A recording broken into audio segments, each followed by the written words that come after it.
How to know if you're creating good or bad karma. Have you ever wondered why certain things keep happening to you? Why you meet certain people, face repeated struggles, or feel strangely drawn to certain choices, over and over again? We often think life is just a random sequence of events, a mix of luck, timing, and coincidence, but from a Buddhist perspective, nothing is truly random. Behind the curtain of what we call daily life, there is something quietly weaving every moment together, something ancient, powerful, and deeply personal. It's karma. But let's pause for a moment. What do you feel when you hear that word, karma? For many, it sounds like a punishment. A cosmic scoreboard. You do bad, you get bad. You do good, you get rewarded. Simple, right? But what if karma is not about reward or punishment at all? What if karma is more like a thread, one you're weaving, moment by moment, thought by thought, through everything you say, everything you do, and everything you choose not to do? And here's the most fascinating part: most people are creating karma all the time, without even knowing it, like sleepwalking through a forest, unaware they're leaving footprints with every step. In this video, we're going to wake up together. We'll uncover what karma truly is, beyond the pop culture myths, how to know if you're creating good karma or bad karma, right now, why your thoughts matter just as much as your actions, and how the tiniest intention can ripple through your future like a stone dropped into still water. This is not just philosophy. This is real. It's in how you speak to a stranger, it's in how you respond when no one's watching, it's in how you treat your own mind when you're tired, lost, or afraid.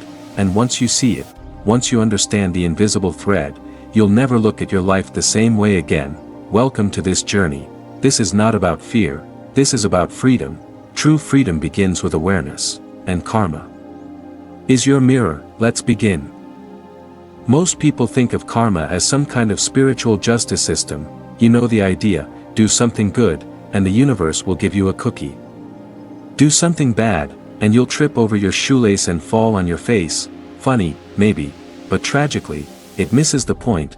Karma is not a cosmic vending machine, it's not about instant payback, or a divine scoreboard watching your every move. So what is karma, really? Let's go back to the root. The word karma comes from the ancient Sanskrit word kama, which simply means action. That's it. Karma isn't just what happens to you. Karma is what you do, but here's where it gets deeper. In Buddhism, karma isn't just external action, it's internal too. It includes your thoughts, your intentions, your state of mind. The Buddha taught that intention, satana, is the seed of karma. It's not just what you do, but why you do it. It's not just the act of giving, but whether it came from love or ego. It's not just the words you say, but whether they were meant to heal or to hurt. Think of karma like planting seeds. Every thought, every word, every action, it's a seed you're dropping into the soil of your life. Some seeds grow into joy, some into regret, some into clarity, and some into confusion, heartbreak, or pain. But here's the kicker: you don't always see the result right away. Just like a seed takes time to grow, karma unfolds in its own time. You might say a cruel word today, and nothing seems to happen. But weeks later, that very energy returns, maybe in a broken relationship, a moment of guilt, or a sudden sadness you can't quite explain. Karma is not about punishment, it's about cause and effect. You are not being punished by the universe, you are simply experiencing the result of your own choices. It's not personal, it's not emotional, it's simply law, like gravity. And the most empowering part: karma means you're not a victim, you are the artist of your own path. Every moment, you're choosing to water seeds of wisdom or seeds of confusion, to plant compassion or anger, to build peace or perpetuate suffering. Karma is not fate, it's freedom, if you see it clearly. So the question isn't, what will happen to me? The real question is, what am I planting, right now? Because your future isn't waiting somewhere out there, you're shaping it with every breath. So how do you know if you're creating bad karma? It's not always obvious. Lightning doesn't strike the moment you gossip. The earth doesn't tremble when you act out of jealousy. There are no loud alarms when you lie, manipulate, or cling to your ego. But karma is subtle. It whispers, not screams. And if you know how to listen, you'll see it, because bad karma leaves a trail, a pattern, a feeling. A weight that begins to settle inside your chest. Let's look at some of the most common signs that you're unknowingly creating negative karma, again and again. 1. You keep repeating the same painful cycles. Have you ever found yourself saying, "Why does this keep happening to me?" Same kind of relationship, same emotional pain, same type of betrayal, over and over again, different faces, same story. This isn't just bad luck. It's a karmic echo. Unresolved intentions from your past actions keep looping back, until you finally learn the lesson. Or repeat the mistake. Karma isn't trying to punish you, it's trying to wake you up. 2. You feel empty after getting what you want. You chased the job, the person, the recognition, you got it, and then suddenly, there's this quiet disappointment, like drinking salt water when you were thirsty. More doesn't satisfy, because the intention behind the action wasn't clean. It came from grasping, from ego, from insecurity, not from peace. That's karma. 2. The quality of your inner state when you act determines the taste of the fruit you reap later. 3. You attract conflict, drama, and restlessness. Sometimes, you walk into a room and feel tension. Sometimes, you are the tension. If your inner world is full of unresolved anger, defensiveness, or pride, you begin to radiate that energy without even realizing it. You attract people with similar wounds. You trigger the same arguments. You push people away, even when you crave closeness. What you haven't healed inside keeps showing up outside. That's karmic energy circling back, not as punishment, but as a mirror. 4. You feel trapped, even when nothing is physically holding you back. Your life might look fine on paper, a steady job, people around you, maybe even success, but inside, you feel stuck, like you're walking through mud that no one else can see. This is a sign that karma is being created through the mind, thought patterns of fear, judgment, resistance, and comparison. You're not in prison, but your own thoughts have become the walls. And every time you reinforce those thoughts, you're adding bricks to the cage. 5. You ignore your inner voice. Every time you override your inner knowing, when you do what's easy instead of what's right, when you stay silent when your heart says speak, when you numb out instead of face what needs to be healed, that inner voice doesn't disappear, it retreats. But it waits, and every time you betray it, you create subtle karma, not just between you and the world, but between you and your own soul, and that's the deepest wound of all. So what's the answer? Do we have to walk around in fear of every thought, every word? No, because karma is not a life sentence, it's a feedback loop. A system of learning, a compassionate mirror, and once you begin to notice the signs, you can change the direction. Now that we've explored how negative karma works, let's shift our focus. How can we create good karma? How do we plant seeds today that will grow into flowers of joy, peace, and abundance in our future? The truth is, karma isn't about what we get from the world, it's about what we give, what we choose to sow in the fertile soil of our minds and hearts. And just like any garden, the seeds you plant today will shape your tomorrow. 1. Start with intentions, planting seeds of kindness. Good karma doesn't begin with your actions, it begins with your intentions. Are you acting out of love? Are you seeking to uplift? Are you trying to serve the greater good, or are you acting out of selfishness, fear, or insecurity? Intentions are the roots of karma. Without good intentions, even the most good actions can create negative consequences. The Buddha taught that every action is born from intention, a kind word, a compassionate action, a gesture of support. All these are the seeds of good karma. Even the smallest act, if done with a pure heart, ripples outward in ways we can't always see. 2. Practice compassion, the gift that keeps on giving. When we truly practice compassion, we shift our awareness from me to we. We begin to see the interconnectedness of all beings. What I do to others, I do to myself. And the beauty of compassion is that it multiplies. When you show kindness to others, you feel it too. The joy of giving doesn't just benefit the receiver, it fills your own heart with warmth. Imagine every act of compassion as a seed you plant. That seed grows into a tree of goodwill that offers shade to everyone who walks past. 3. Be mindful. The power of present actions. Good karma is created through the choices we make every moment. The truth is, karma is happening all the time. Every action, every thought, every word is creating the future. So what can we do to create positive karma in the present? Be mindful. Pay attention to the energy you bring to every interaction. Take a moment before reacting. Breathe, pause, and choose consciously. When you act with mindfulness, you break the chain of automatic reactions and negative patterns. You create new, positive pathways that allow good karma to flow naturally. 4. Forgive. Release the burden of the past. One of the most powerful ways to create good karma is through forgiveness.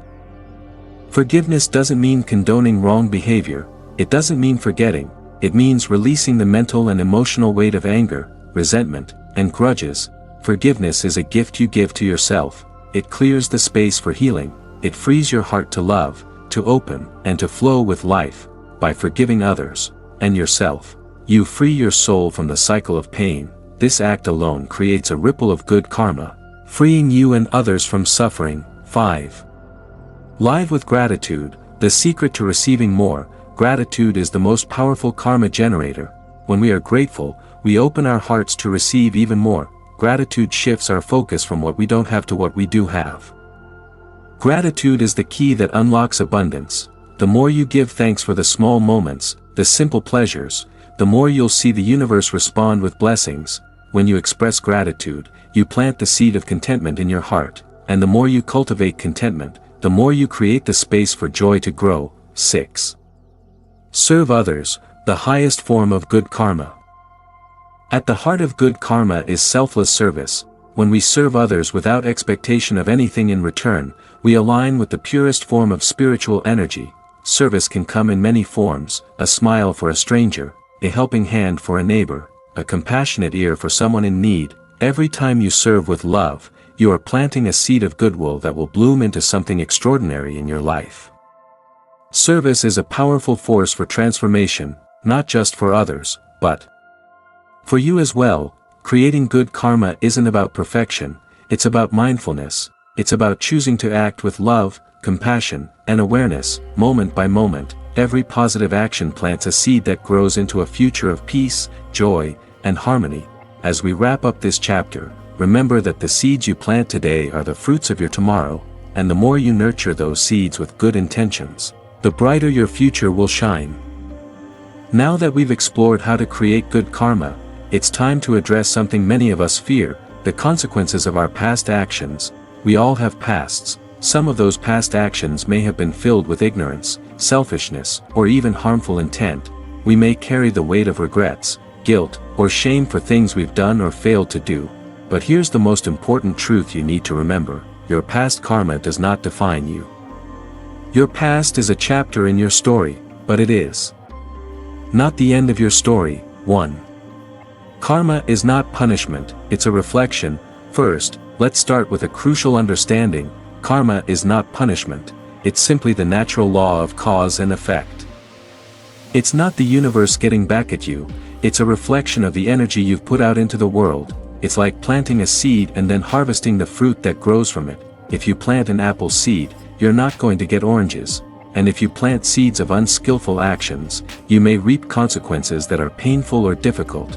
But the beauty of karma lies in the fact that you can always plant new seeds. You are not doomed to live out the rest of your life paying for past mistakes. You can change, evolve, and create new karma by choosing better, kinder, and more conscious actions. 2. Accepting responsibility. The key to healing. One of the most empowering things we can do with our past karma is to accept responsibility for it. This doesn't mean that we should blame ourselves endlessly or stay stuck in guilt. It simply means we take ownership of our past actions without denial. When we take responsibility, we step into a place of power, because we realize that we can change. As the Buddha said, the past is already gone, the future is not yet here, and the present is all we have. What we can control is our response to the present moment. 3. Cultivating awareness. Learning from past mistakes. Once we accept responsibility, the next step is to cultivate awareness of our past actions. This means reflecting deeply on the choices we made, the ways we may have hurt ourselves or others, and the lessons we can learn from those experiences. Ask yourself, how did I feel when I acted that way? What was my motivation? Did I cause harm, knowingly or unknowingly?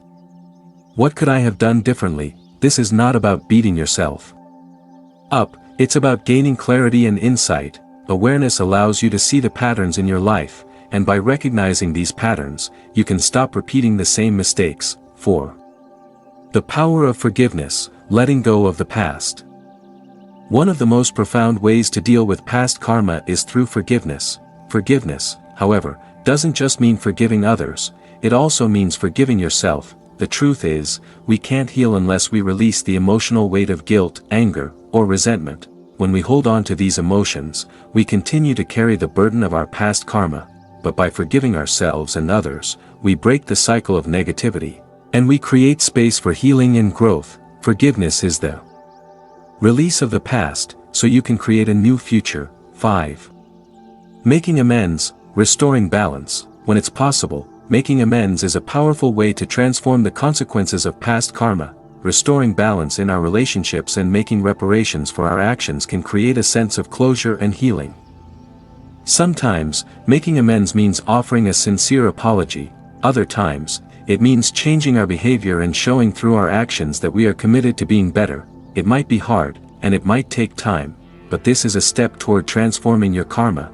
It's about taking the necessary actions to create peace and understanding where there was once pain.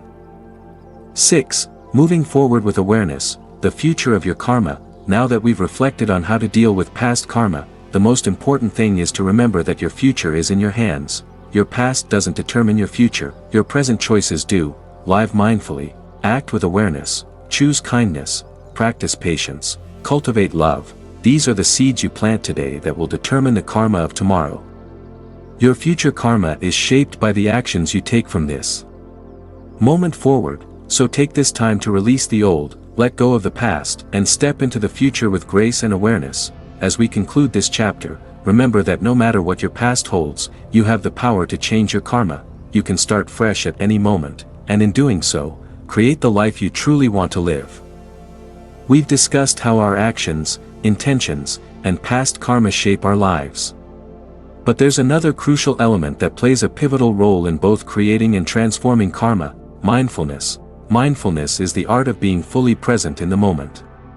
It's about paying attention to what's happening right now without judgment or distraction. It's the practice of observing your thoughts, feelings, and actions with clarity and awareness, and it's at the heart of Buddhist practice. Now, let's explore how mindfulness influences your karma and how cultivating it can help you create positive karma and transform negative karma. 1. The foundation of karma, intentions. At the core of every action is an intention, the driving force behind what we do. In Buddhism, it's said that intention is the key factor in determining the karma of any action.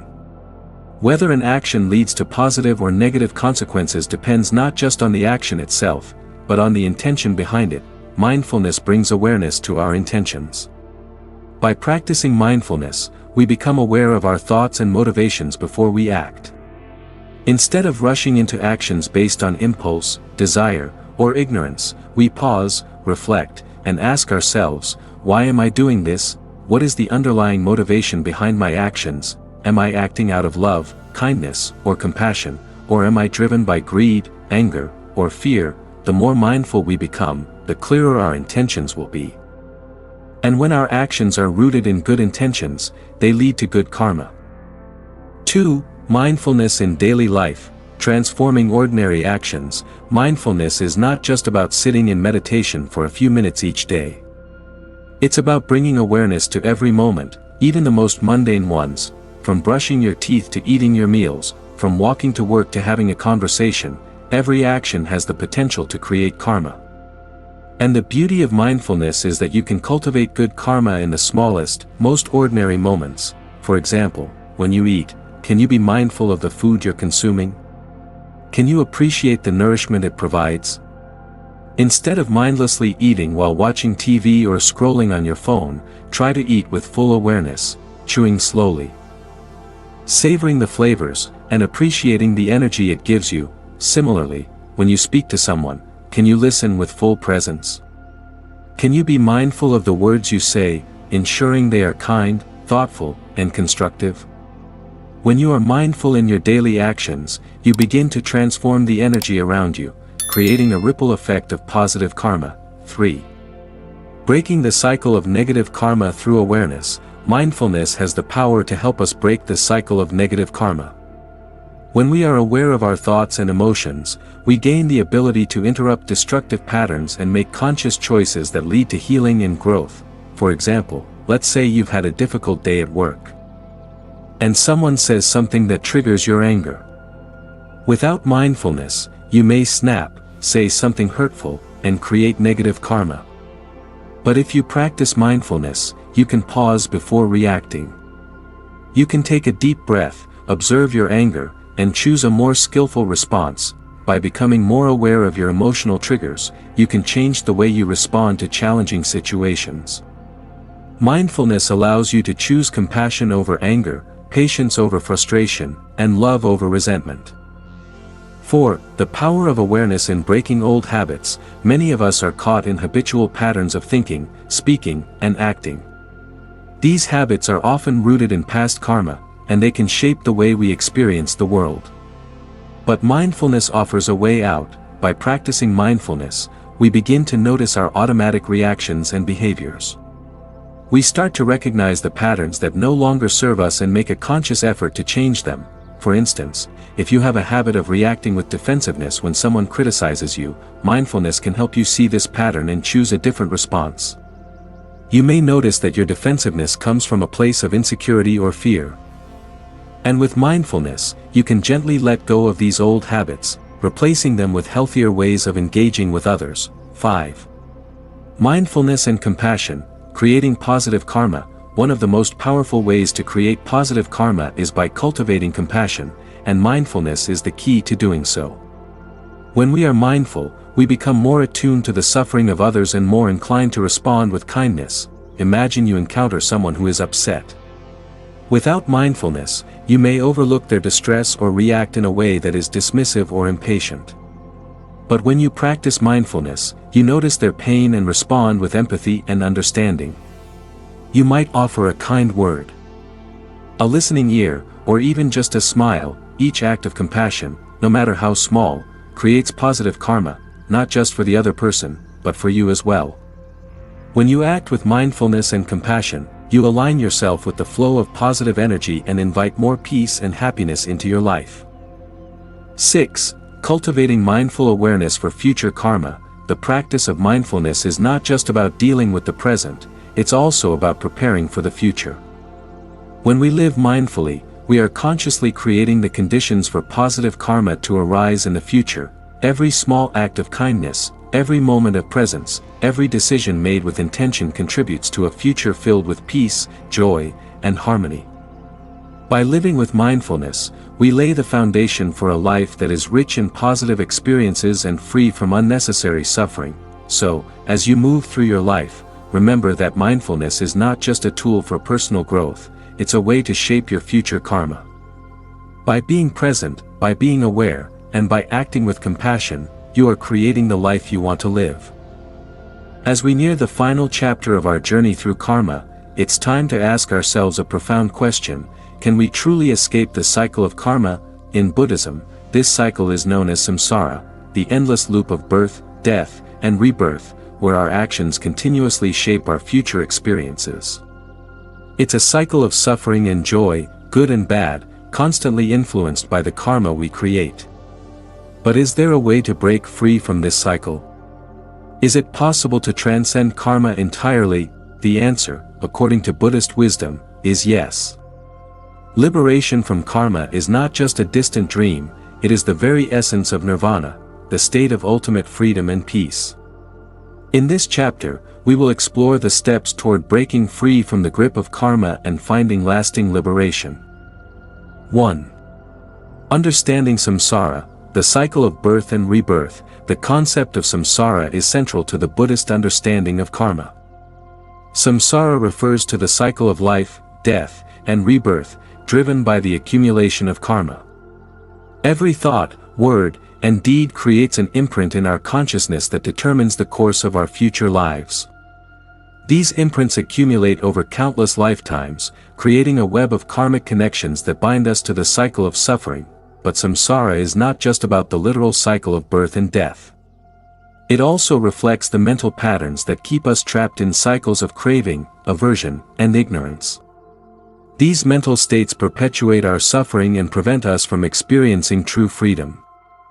To break free from samsara, we must first understand the nature of this cycle and recognize how it operates in our lives. The Buddha taught that we must see our attachment to the cycle of suffering clearly in order to transcend it. 2. The key to liberation, the path of the Four Noble Truths. The Buddha's teachings on the Four Noble Truths are the roadmap to liberation from samsara. These truths guide us on the path toward freedom from the cycle of karma and suffering. The first noble truth: life is suffering, dukkha.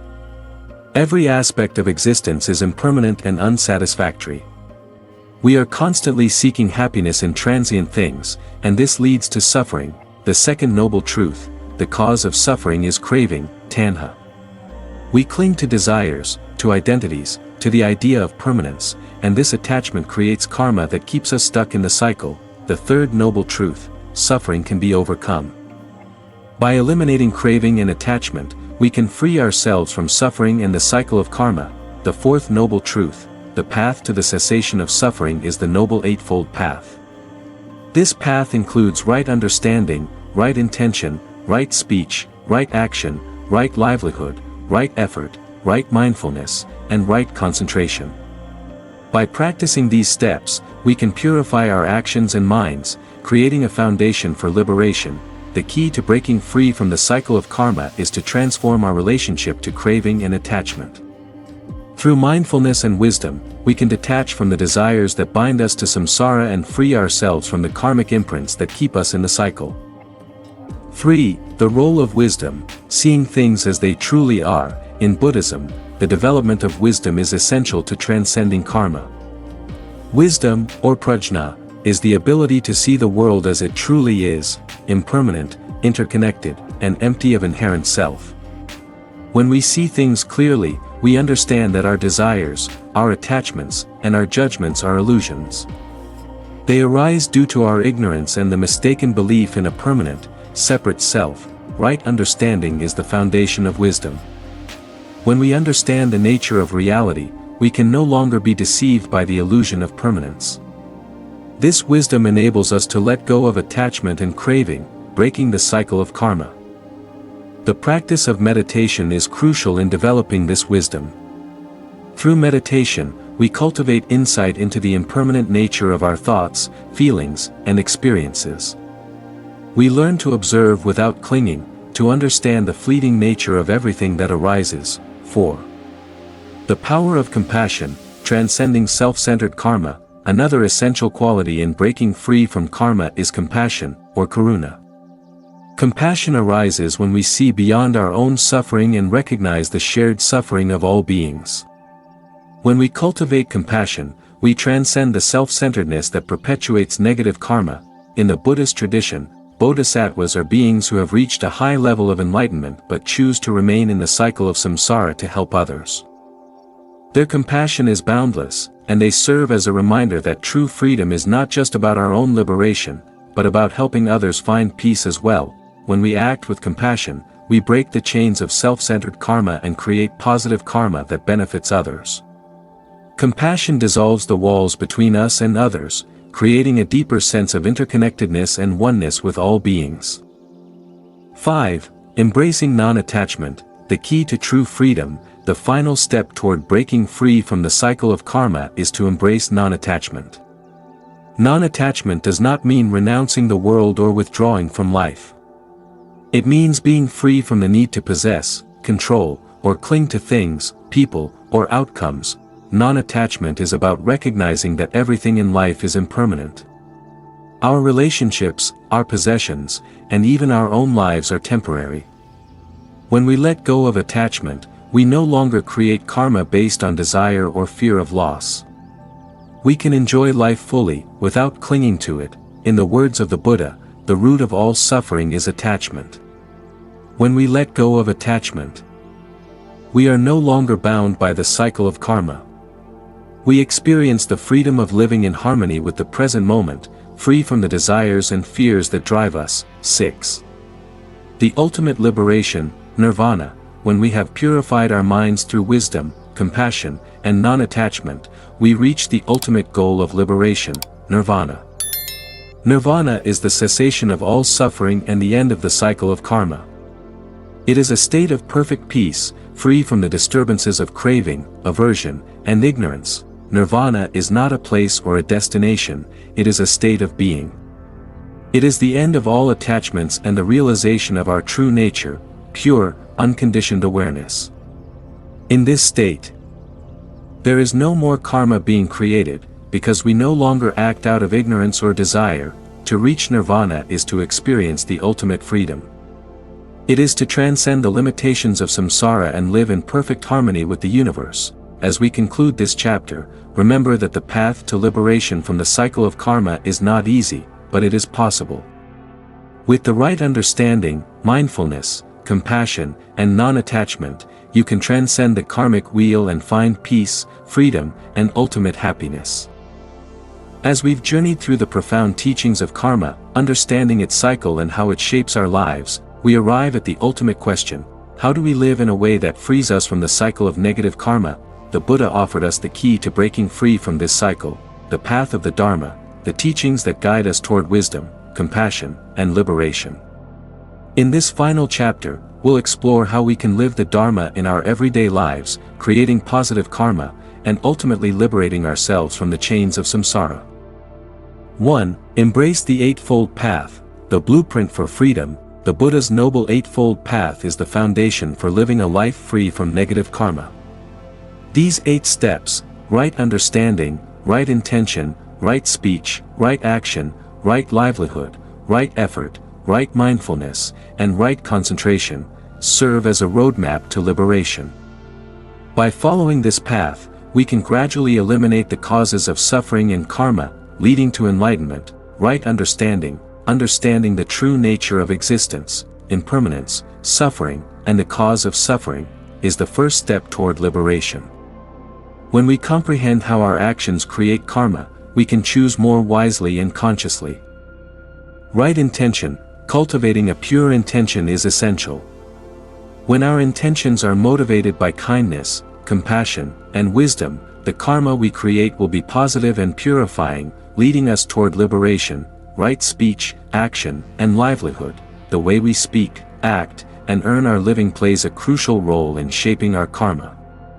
By practicing right speech, truthful, kind, and helpful, right action, non-harming, ethical conduct, and right livelihood, engaging in honest and ethical work, we begin to create positive karma that aligns with our spiritual path. Right effort, making the effort to cultivate good qualities such as patience, generosity, and mindfulness while letting go of negative tendencies like greed, anger, and ignorance is essential to creating positive karma. Right mindfulness and right concentration. Developing mindfulness and concentration through meditation allows us to become aware of our thoughts, words, and actions in real time. With awareness, we can avoid negative patterns and act in ways that promote peace and wisdom. Living in alignment with the Noble Eightfold Path not only helps us break free from negative karma but also transforms our entire existence. It frees us from the habitual patterns of suffering and connects us to a deeper, more meaningful life. 2. Cultivate compassion and loving kindness. One of the most powerful ways to create positive karma is to cultivate compassion, karuna, and loving kindness, metta. When we act with compassion, we extend our hearts to others, recognizing their suffering and acting to alleviate it. Every act of kindness, every thought of love, creates positive karma that ripples out into the world. Loving kindness is not just about being kind to those we like, but about extending love and goodwill to all beings, even those who challenge us. When we practice loving kindness, we create an environment of peace, both within ourselves and in our relationships with others. Similarly, compassion involves recognizing the suffering of others and responding with care and understanding. By developing compassion, we soften our hearts and free ourselves from the anger, resentment, and judgment that create negative karma. To practice compassion and loving kindness, we can start each day with a loving kindness meditation, sending positive thoughts to ourselves and others, respond to others with empathy, understanding their struggles without judgment, practice generosity in both small and large ways, recognizing the interconnection of all beings. When we act from a place of compassion and loving kindness, we create karma that benefits others and ourselves, moving us closer to liberation. 3. Practice mindfulness in every moment. Mindfulness is the foundation of wisdom and the antidote to ignorance, the root cause of negative karma. By practicing mindfulness, we bring our attention fully to the present moment, observing our thoughts, feelings, and actions without attachment or judgment. This awareness allows us to respond to situations skillfully, rather than reacting out of habit. Mindfulness helps us become aware of the subtle ways we create karma. We notice how our thoughts shape our emotions, how our words affect others, and how our actions leave an imprint in the world. With mindfulness, we can begin to change our patterns of behavior, replacing harmful habits with ones that bring peace and positivity. To practice mindfulness, focus on the breath. Take moments throughout the day to pause and breathe deeply, bringing your attention back to the present. Observe your thoughts.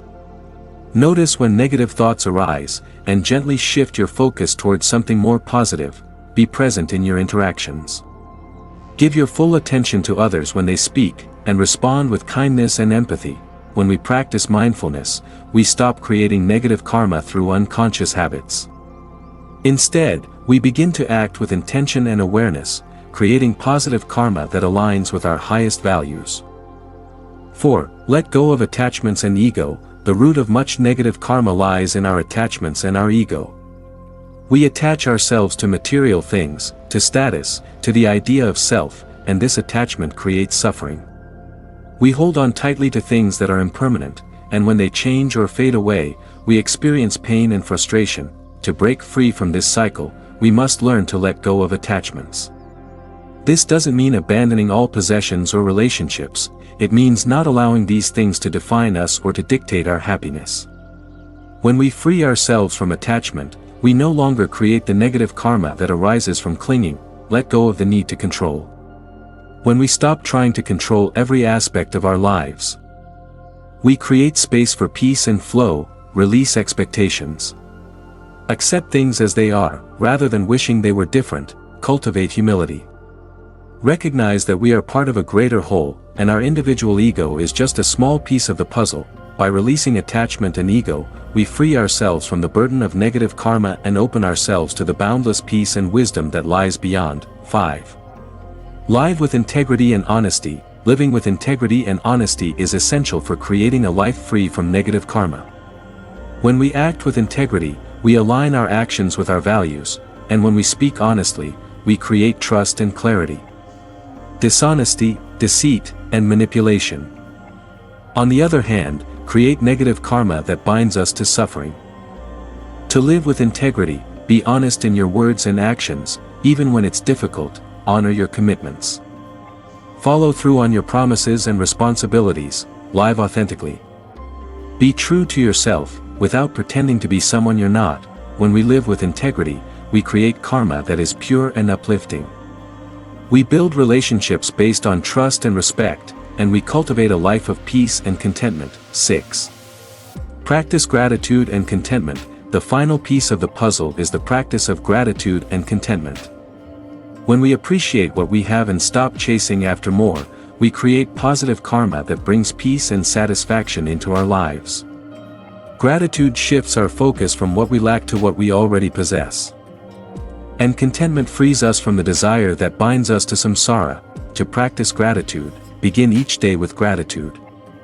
List 3 things you are thankful for and reflect on them deeply. Appreciate the simple things in life, your health, the people around you, the beauty of nature. Practice contentment.